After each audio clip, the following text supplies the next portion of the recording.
Good morning, everyone. My name is Carolyn Hart Bennett, and today I'm going to read chapter 27 from the third leg of the journey, Seven Sisters, the Trek. Eleanor and Aunt Lucy found themselves dropping back to talk to the Devereaux and Clotworthys. Both families had been assigned to Hurricane's wagon, which was directly behind theirs, in order for Eleanor to be in close proximity to Jane and little Lanny. "How are you doing, Jane?" Eleanor said as she approached. Literally beaming, Jane replied, "Absolutely marvelous." Eleanor gave her a side hug so she wouldn't mash little Lanny, who was in her arms. She looked into Lanny's round face. "Oh my, he seems to have grown since I saw him last. Look at those fat little cheeks." Ignoring her, Lanny searched for his fist. "You are right, Eleanor. I did exactly what you said to do, and even though it hurt horribly for a few days, I'm producing enough milk now that I don't need Sister Jobson to be Lanny's wet nurse. He's nursing like a newborn calf. It's an absolute miracle." Eleanor could see tears of joy in Jane's eyes, and she could feel her own eyes starting to well up. She gave Jane another hug. "Are you getting tired of carrying Lanny?" asked Aunt Lucy. "Oh, no, but I've also got lots of help. Hugh and my 3 brothers are taking their turns, but I don't let Lanny out of my arms for very long before I'm coaxing to take him back." While Aunt Lucy chatted with Jane, Eleanor pulled on Hugh's sleeve and they fell back from the others. "Tell me truthfully, Brother Clotworthy," she said, "is Jane doing as well as she appears to be doing?" "Sister Wise, this baby has transformed her back into the wife I had when Brigham and her mother were alive. She is full of love and joy and faith. I can't thank you enough for this marvelous gift to our family."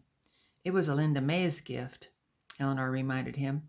She knew Jane would be the perfect mother for Lanny. "Would you please keep me apprised of any changes in her behavior?" "You'll be the first to know, Sister Wise." Eleanor was feeling very pleased with Jane's condition as she and Brother Clotworthy caught back up to Jane and Aunt Lucy. Then she and Aunt Lucy excused themselves and waited for the next wagon to catch up to them. "You know," said Eleanor, "I think Jane is going to be one of the least of our worries on this trek." "I agree with you, my dear," said Aunt Lucy. They continued to greet each of the families who were walking past them and inquire about their health. If the family had some problems, Eleanor and Aunt Lucy would walk along with them for a while to determine what they needed.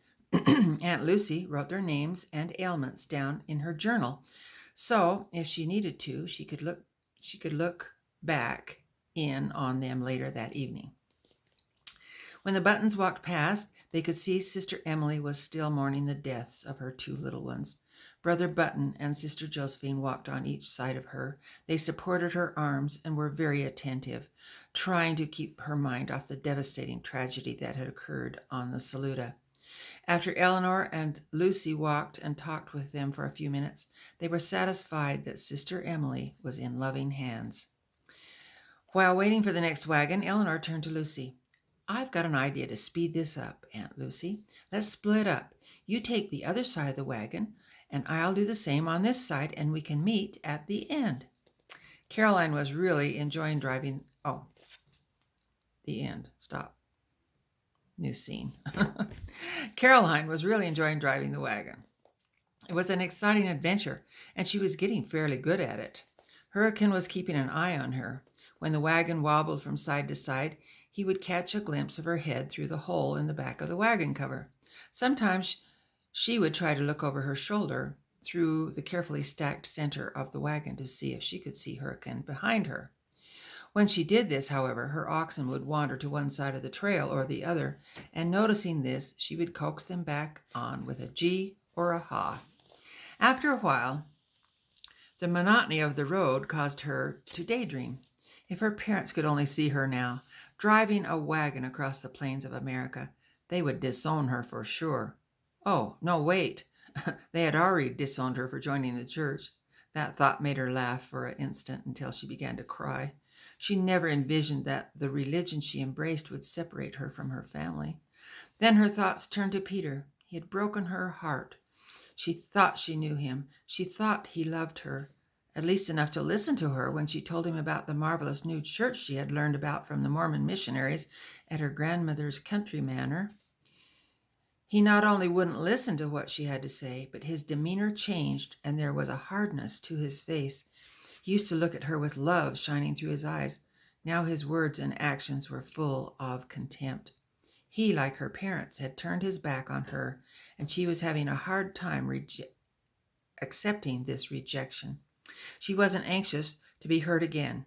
For this reason, she hadn't looked at any of the men on the Amazon with any interest. But for some reason, she was finding herself drawn to Hurricane Clark. However, he was a far cry from Peter and the other English gentlemen she had been acquainted with in her parents' circle of society. Hurricane had been contented when he drove his wagon out and back to Utah last year, and then out again this year, but now that they were on their way back to Utah, he felt a little unsettled. He wondered what the problem might be. Was he getting tired of the job he had enjoyed so much? Then he got an idea, and he gave a yell to Jane's 3 brothers who were walking together alongside his wagon. "Boys, I'm going to teach you some oxology today. Do you want to learn how to drive a wagon?" "Sure thing," they said together with big grins. "I'm going to have each one of you come up here next to me for a spell," he said, "and I'll teach you what you need to know to drive these oxen. I'll start with the oldest. Your name?" "Louis." "Come up here, Louis." Hurricane was a good teacher, and Louis, Will, and Roland learned quickly. When they got good enough, Hurricane planned to have them move up and down the train to relieve the drivers who needed a break. He was mainly thinking about himself being freed up so he could help Caroline once in a while with her driving. When Aunt Lucy got back from talking to the saints up and down the train, she traded off with Caroline, who had driven for the last 2.5 hours on the springless, cushionless wagon seat. Caroline was glad to get off the driver's seat and didn't care who saw her rub her bottom. She was definitely ready to be relieved. Lucy was anxious to tackle driving after her morning rounds of walking. She had practiced driving ever since John purchased their wagon and oxen. He told her that he felt impressed to teach her in case anything happened to him. She was so glad he had. She knew John would be proud of her. The saints had never had to walk quite so many miles before in their travels overland. They did have to walk to the train depot when their cattle car ran into the logs on the tracks, but that couldn't have been over 2 miles. Now they had walked twice that far and were starting to get a little taste of what it would be like to walk 15 to 20 miles a day. The sisters-in-law couldn't help but grouse. "I'm getting a big blister on my heel," whimpered Sister Walmsley. "I can feel it." My knees and ankles are popping with practically every step," Sister Nightingale griped. "And all these skirts I'm wearing are making me really hot." "Keep walking, Agnes. We can take them off when we get to camp tonight. Trust me, you'll be glad you have all these extra skirts when we get to the valley and get invited to all the social events." "I don't see why we can't have more than 50 pounds in our trunks. I'm sure our oxen could pull a few more pounds. They don't even look like they're straining." And so the complaining of the sisters-in-law continued. The twins and their friends played game after game as the wagons pulled past them. They ran forward 2 more times before the wagons were pulled to a stop for the noon break. Then the children went their separate ways to find their families and get something to eat. They were famished. There were no trees nearby, but the 7 sisters found some shade on the other side of their wagon and all sat down for their first meal on the trail. Eleanor carefully cut pieces of ham and passed them out to the sisters. Even though it was a little salty, it tasted extra good to them, and they washed it down with water from one of the water barrels on the back of their wagon. The water was warm, having swished around in the barrel as the wagon bumped along in the heat of the morning, but gratefully it was wet and hit the spot. Lavinia then passed the sack of dried apples around, and they each took a few. The apples were the perfect way to finish off their meal. "I'm going to take a little nap," said Lavinia. "We should all try to get some sleep," said Susanna, looking directly at the twins. Phoebe and Fanny didn't argue. While the saints rested, the teamsters continued working. There were a couple of wheels that needed fixing because of loose wheel bands or loose spokes. The sisters were awakened an hour later by the trumpeter, signaling that the train was ready to move out again. When the wagons started rolling, the twins were chomping at the bit to get back to their games, but Susanna wasn't agreeable. Twinsies, I want you to walk with us for a while. The leaders are stressing that we stay together, and maybe even take some time each day to give you some schooling. I don't think you should be off on your own every waking minute of our first day. See how the other children are staying close to their families? I think that will be the safest thing for you to do. And if you prove you are obedient to my wishes this afternoon, then maybe I will let you run ahead for a little while tomorrow. Besides, Captain Fielding tells me we only have to travel a few more miles before camp for the night. Then you'll have all evening to have fun with your friends. Oh, all right. What are we going to learn? I think we should try some vocabulary. What's vocabulary? It's just words and what they mean. I know all the words I need to know, said Fanny. Do you know what obstreperous means? Asked Susanna. Phoebe pondered. Is that some kind of disease? No, laughed Susanna. It's a word that describes you two sometimes. You mean obstreperous means delightful? Said Fanny, looking coy. Now Susanna had to laugh. Well, you can be very delightful sometimes, for sure, when you mind me. But when you don't mind me, you have a tendency to be obstreperous. Phoebe chirped up. I get it. Obstreperous is disobedient? Well, sort of. It means resisting control, difficult, unruly, or noisy. Phoebe turned to her sister. Don't be obstreperous, Fanny. You used it correctly, said Susanna, thrilled that Phoebe was catching on. This is fun, said Fanny. Teach us some more words. How about adolescent? Adolescent. I have no idea what that means. It's a young person, not fully mature, between a child and an adult. Matthew and Otto are already adolescents, and you two are almost adolescents. Oh, that's a good one, said Phoebe, rubbing her hands together. Have you got any more? How about loquacious? These are hard words, Susanna. How did you ever learn them? Asked Lavinia. When I was in school, I had to study them to pass a test. Well, tell us what loquacious means, urged Fanny. We'll never guess. It means talkative. So Otto and Matthew are obstreperous, loquacious adolescents, asked Phoebe. Yes, if they are unruly, talkative, immature youths. Fanny responded. They are definitely that, for sure. I can't wait to use these words on them. After a half hour of teaching them new words, they were interrupted when Captain Pinkerton rode up. We're coming to a river crossing in about 15 minutes. Everyone gather your families together so we can prepare to cross. See, twinsies, it's a good thing you didn't run ahead, said Susanna. This was the company's first river crossing, and they didn't know what to expect. The train was ordered to stop, and all the walking men were summoned to the front of the train for instructions. They would all have to assist in getting the wagons, families, and livestock safely across the river. Brethren, we're going to cross right here and camp for the night a mile or two further on the other side, said Captain MacArthur. Our scouts say there is better feed for our cattle over there. Two of the scouts rode horses back and forth in the water to see how deep it was and to determine which place would be the safest for the wagons to cross. The water was up past the horses' knees.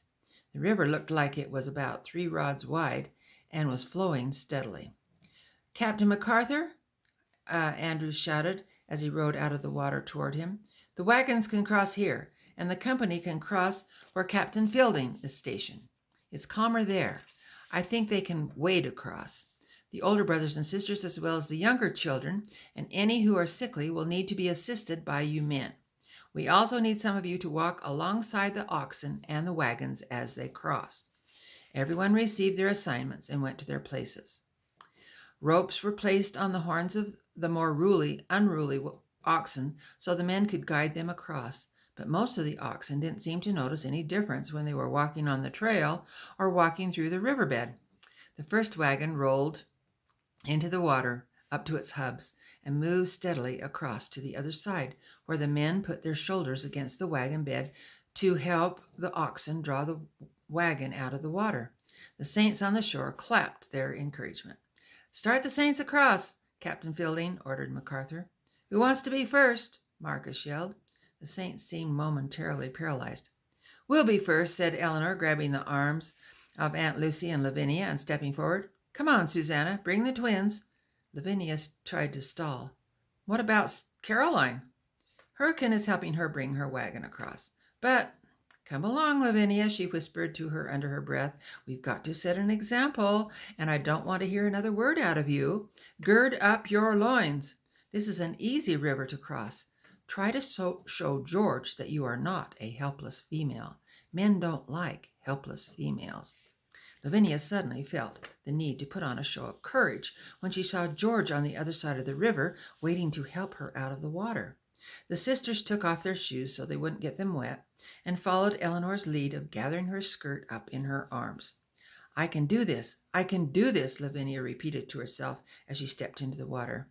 After trudging a few steps, she could see that it wasn't going to be very hard at all, with George waiting on the other side. She waded toward him with a bright smile on her face. Then, to George's left, she noticed Sir Evelyn was also going to help with arriving saints. As she got closer, the two men held their hands out to encourage her.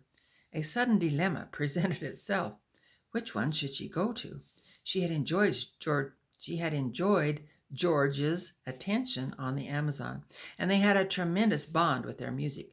But Sir Evelyn was new and dashing and very likable, and seemed to have taken quite an interest in her. George was a lot shorter than she was, and his balding hair made him look much older than her. But Sir Evelyn bested her height by a couple of inches, and his full head of hair made him look closer to her age and more virile.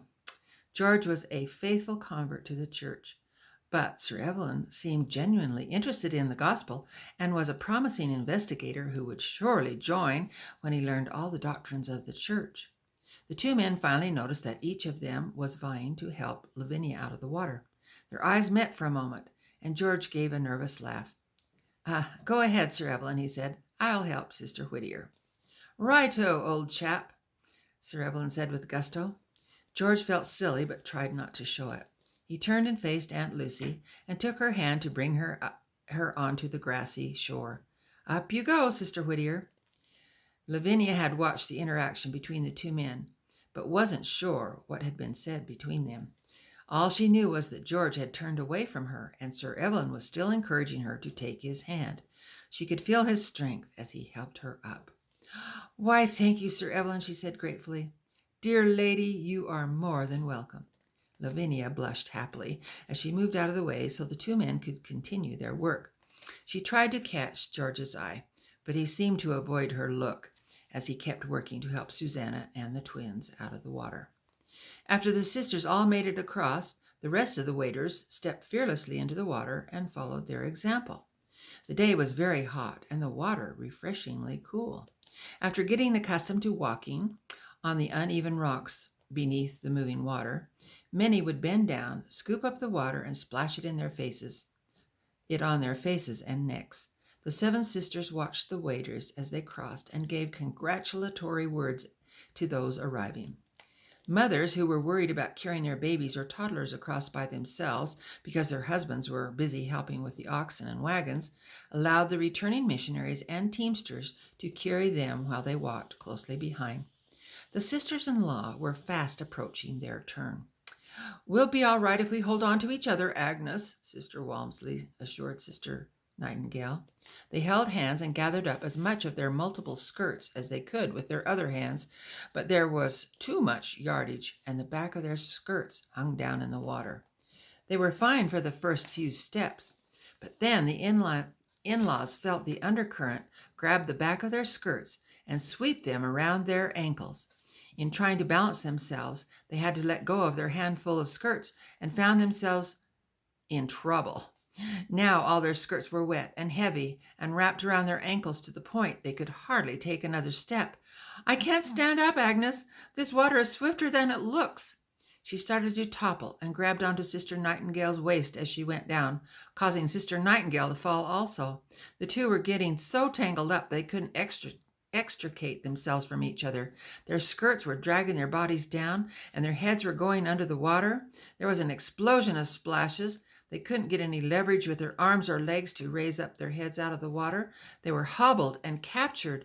"Someone help! They're tangled up!" screamed Eleanor, who had been watching them from the other shore. Several men ran into the water toward them.